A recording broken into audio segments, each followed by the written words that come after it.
Di antara lembaran-lembaran suci yang diturunkan dari langit, terdapat kisah-kisah yang tak lekang oleh waktu. Kisah-kisah yang bukan sekadar cerita, tetapi cermin bagi jiwa, pelita bagi hati, dan pelajaran bagi umat manusia sepanjang zaman. Al-Quran bukanlah kitab sejarah, namun di dalamnya terdapat sejarah yang penuh hikmah. Ia menyampaikan perjalanan hidup para nabi, umat-umat terdahulu, para raja yang sombong, hamba-hamba yang taat, hingga kaum yang dibinasakan karena kefasikan mereka. Semua itu bukan untuk menghibur, tetapi untuk membuka mata, menggerakkan hati, dan membimbing langkah manusia menuju jalan kebenaran. Melalui kisah-kisah ini, Allah berbicara kepada kita. Ia mengajarkan tentang kesabaran Nabi Ayub, keteguhan Nabi Ibrahim, hikmah dari Luqman, hingga kesombongan Qarun dan kehancuran Fir'aun. Semuanya adalah cerminan agar kita tidak terjatuh pada kesalahan yang sama dan dapat meneladani mereka yang telah Allah muliakan. Mari kita buka kembali tabir masa lalu dan menyelami lautan hikmah yang tertulis dalam Kitabullah. Setiap kisah adalah cahaya, setiap peristiwa adalah peringatan, dan setiap tokohnya adalah pelajaran abadi yang hidup dalam firman-Nya.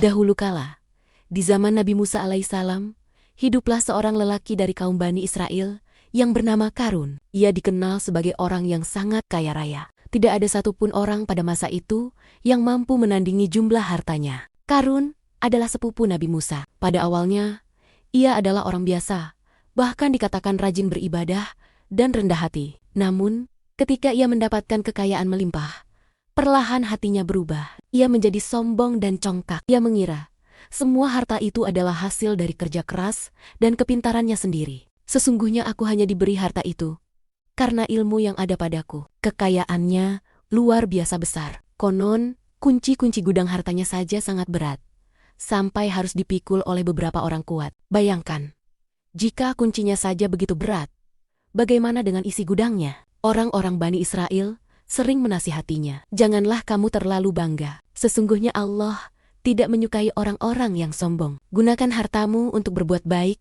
sebagaimana Allah telah berbuat baik kepadamu. Namun, Qarun menolak. Ia bahkan mengejek orang-orang yang mengingatkan. Ia berjalan dengan penuh kesombongan, memamerkan kekayaannya di depan umum. Bagi Qarun, dunia adalah segalanya. Lalu, tibalah saat murka Allah datang. Di hadapan orang-orang yang kagum dan iri padanya, Allah menenggelamkan Qarun bersama seluruh harta dan rumahnya ke dalam bumi. Tanpa peringatan, tanah tiba-tiba terbelah dan menelannya hidup-hidup. Tak ada satupun yang bisa menolongnya. Maka kami benamkan dia beserta rumahnya ke dalam bumi. Orang-orang yang kemarin mengagumi Qarun pun tersadar. Mereka berkata, "Wahai, ternyata Allah benar-benar bisa mencabut nikmatnya dari siapa saja yang Ia kehendaki. Untunglah Allah tidak menguji kita seperti Qarun." Kisah Qarun menjadi pelajaran abadi bahwa kekayaan bukanlah tanda keberkahan jika tidak disyukuri, bahwa kesombongan adalah awal dari kehancuran, dan bahwa harta yang tidak digunakan untuk kebaikan bisa menjadi penyebab kebinasaan.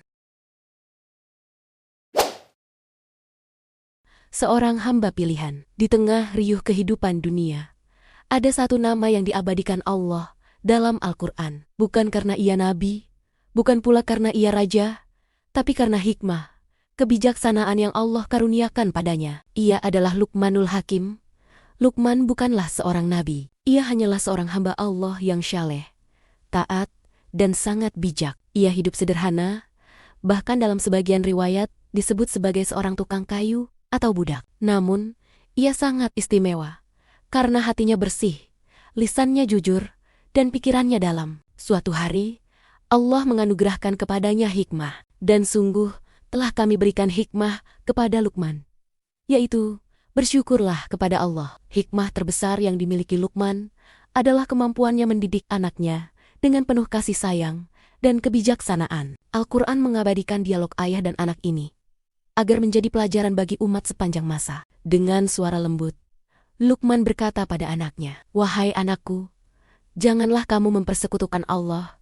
Sesungguhnya syirik adalah kezaliman yang besar." Luqman tahu, nasihat paling penting adalah soal tauhid. Ia tanamkan sejak awal bahwa menyekutukan Allah adalah kejahatan terbesar. Kemudian ia melanjutkan nasihatnya, "Wahai anakku, Dirikanlah sholat, suruhlah kepada kebaikan, cegahlah dari kemungkaran, dan bersabarlah atas apa yang menimpamu. Sesungguhnya yang demikian itu adalah hal-hal yang diwajibkan oleh Allah. Ia ajarkan kesabaran, keberanian, dan konsistensi dalam kebaikan. Ia tahu, hidup bukan tentang lari dari masalah, tapi menghadapinya dengan iman dan kebijaksanaan. Dan janganlah kamu memalingkan wajahmu dari manusia karena sombong, dan jangan berjalan di bumi dengan angkuh. Dengan bijak, Luqman menanamkan adab dalam bermasyarakat, agar anaknya tumbuh bukan hanya menjadi orang baik, tapi juga menjadi manusia yang berakhlak mulia. Dan sederhanalah dalam berjalan, dan lunakanlah suaramu. Sesungguhnya seburuk-buruk suara,